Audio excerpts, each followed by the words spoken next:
Assalamualaikum warahmatullahi wabarakatuh. Halo teman-teman semuanya, kembali lagi bersama saya di Trader USD, yang dimana pada kesempatan kali ini saya akan updatekan kembali ya untuk update analisa persiapan kita hari ini di tanggal 2 April 2024, yang dimana di sini di update sebelumnya terlihat ya harga terjadi kenaikan cukup signifikan, bahkan mencapai di area 2265,42 ya, dan saat ini dia terjadi koreksi untuk menutup area gap yang ada di sini, dan kemudian di sini terlihat kembali melakukan kenaikan ya. Jadi untuk saat ini masih akan ada opsi pergerakan pada SSD ini akan melanjutkan kenaikan ya, dengan target potensialnya ya.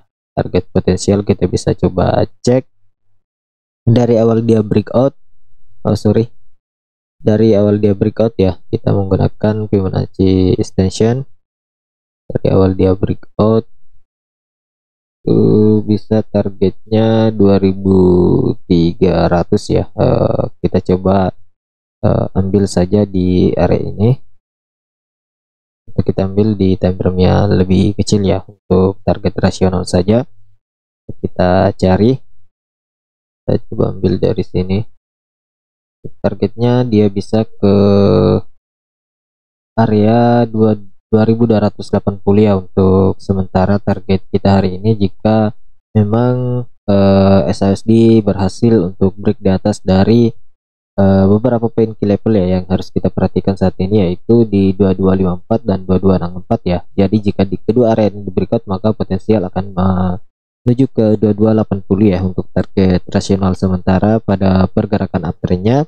Jadi kita bisa masuk ke time frame 1 jam untuk mengubah ya, atau mencari area untuk kita memantau area sell dan area buy-nya ya. Jadi untuk zona sell 1 saat ini kita bisa ambil di kisaran area ini.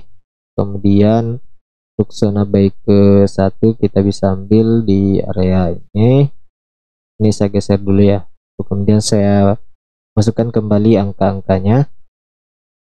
Kemudian untuk zona buy ketiga kita bisa ambil di area ini, mendekati exponential moving average 50 ya.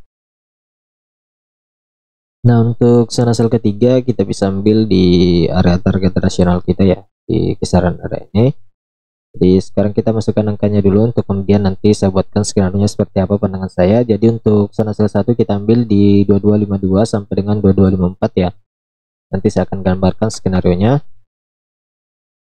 Jadi setiap zona yang saya buatkan di sini kita butuh konfirmasi dulu untuk kemudian melakukan entry ya. Jadi jangan langsung entry ketika dia sudah di area yang kita pantau sebagai zona buy ataupun zona sell kita ya. Jadi untuk zona buy pertama kita ambil di 2247 sampai dengan 2244 ya. Kemudian zona buy kedua kita tempatkan di 2239 dan 2236. Untuk zona buy ketiga kita ambil di 2231 dan 2228 ya. Jadi ini untuk zona yang akan kita pantau. Kemudian untuk zona sell kedua kita ambil di 2262 sampai dengan 2265 ya. Kemudian untuk zona sell ketiga kita tempatkan di 2277 sampai dengan 2280.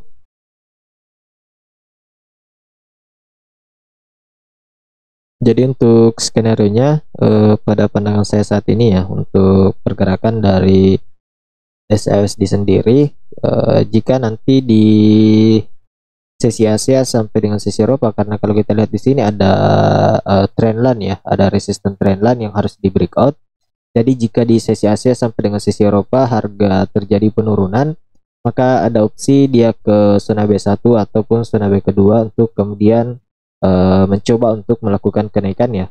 Karena kalau kita lihat di sini juga kondisinya masih dalam posisi uptrend ya. Kalau kita garis trendline, kita ambil dari sini, ambil garis trendline ini masih berada dalam kondisi uptrend ya. Jadi kalau kita ambil dari low-nya, ini bisa saja di zona B kedua sebagai area koreksi jika terjadi penurunan ya, area koreksi medium risk-nya untuk kita melakukan order buy. Dan untuk high risknya kita bisa ambil di zona B1. Jadi seperti itu ya. Jadi ada dua opsi untuk apabila dia terjadi perlawanan di 2252 sampai dengan 454 ya. Jadi seperti ini untuk pandangan kita saat ini. Kemudian untuk opsi berikutnya,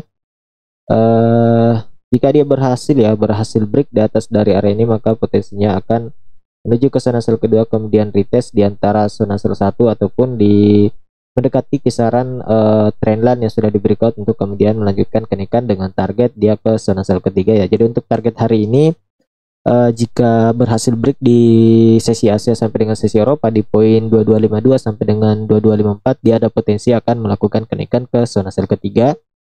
Namun apabila harga melakukan penurunan dulu ya, dia melakukan penurunan dulu di antara zona B1 ataupun zona B kedua, maka target kenaikannya bisa saja mencapai di zona sell kedua saja ya. Itu untuk target kenaikannya jika terjadi penurunan dulu ke zona B1 ataupun zona B kedua. Jadi seperti itu untuk pandangan saya.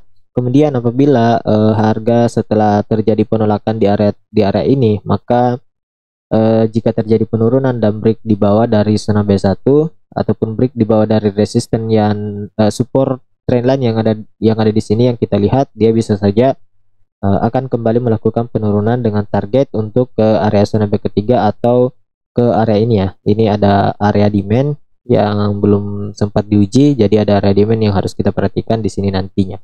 Jadi untuk pandangan saya seperti itu ya pada pergerakan dari SASD untuk saat ini. Jadi silahkan dipantau untuk teman-teman semuanya seperti apa perkembangan yang akan terbentuk di sesi Asia sampai dengan sesi Eropa ya. Karena kalau kita lihat dari volume pada time frame 1 jam ini dominan pada bullish ya. Jadi masih memiliki kekuatan untuk terjadinya kenaikan. Kalau kita lihat juga di time frame 4 jam ada terbentuk candle bullish yang cukup besar dan menutup candle bearish sebelumnya, yang artinya akan terjadi indikasi bullish engulfing untuk kembali melakukan kenaikan seperti yang kita lihat juga di time frame daily. Masih didominasi dengan pergerakan bullish ya. Jadi tetap hati-hati untuk teman-teman semuanya.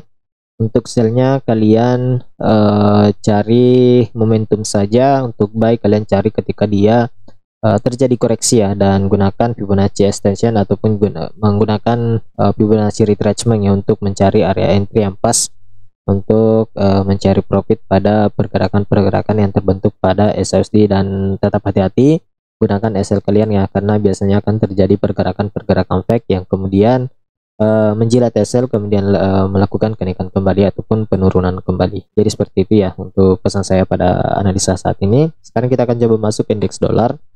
Untuk indeks dolar saat ini dia sudah mencapai target kita yaitu di 104.97, dan di sini saya akan hapus. Kemudian buatkan kembali ya, kita masuk dulu ke time frame daily. Kalau kita lihat di time frame daily saat ini tertahan di area key levelnya ya. Ini ada key level yang kalau kita lihat di sini ya, ada key level dan dia masih tertahan, yang artinya jika hari ini kalau kita lihat di sini ada indikasi double top ya. Ada indikasi double top pada indeks dolar. Ini top pertama, kemudian ini top keduanya ya. Jadi ada potensi akan terjadi penurunan jika memang area ini terlihat kuat untuk memberikan perlawanan pada indeks dolar saat ini ya. Jadi untuk opsinya kita bisa cek juga dulu. Apabila dia terjadi kenaikan, ya bisa saja ke area 105.52 ya, yang artinya ini akan terjadi double top yang dimana seperti ini ya untuk skenario nya. Jadi ada dua opsi untuk saat ini. Apabila dia berhasil break di atas dari 104.95, maka dia akan mengejar area 105.52 untuk sebagai area dimana akan terjadinya penolakan untuk kembali melakukan penurunan, atau dia hanya akan tertahan di area ini untuk kembali melakukan penurunan dengan target terdekat. Apabila kita melihat di time frame 4 jam dan 1 jam, itu target terdekatnya dia akan menguji ke area demand ya, yang terbentuk saat ini yang merupakan juga area RBS di area 104.62 dan 104.42 ya. Jadi untuk sementara seperti itu dulu pandangan kita. Kita bisa gambarkan skenario-nya jika di sesi sampai dengan sesi Eropa dia melakukan penurunan, bisa saja akan menguji area RBS dan juga area demand yang terbentuk, kemudian kembali melakukan kenaikan ke target target kita ya. Namun apabila di sesi sesi Asia sampai dengan sesi Eropa harga berhasil melakukan kenaikan ke area ini, kita akan pantau apakah dia akan di breakout. Dan apabila dia di breakout ya, ini kita gambarkan juga skenario-nya. Apabila dia di breakout, target kenaikannya bisa menguji di area ini ya. Ini merupakan resisten juga di kisaran 105.92 ya untuk targetnya. Namun apabila harga dari 105.52 ini memberikan perlawanan yang cukup kuat, bisa saja akan terjadi penurunan ke area demandnya kembali, ataupun dia akan breakout untuk melakukan penurunan kembali ke area di sini ya, di 103.38 dan juga 103.20. Jadi kita nantikan saja seperti apa pergerakan dari indeks dolar dan juga SLSD pada sesi Asia dan sampai dengan sesi Eropa ya. Jadi mungkin itu saja yang bisa disampaikan pada kesempatan analisa hari ini. Semoga bermanfaat untuk teman-teman semuanya. Lebih dan kurangnya mohon dimaafkan. Sekian dan terima kasih. Assalamualaikum warahmatullahi wabarakatuh.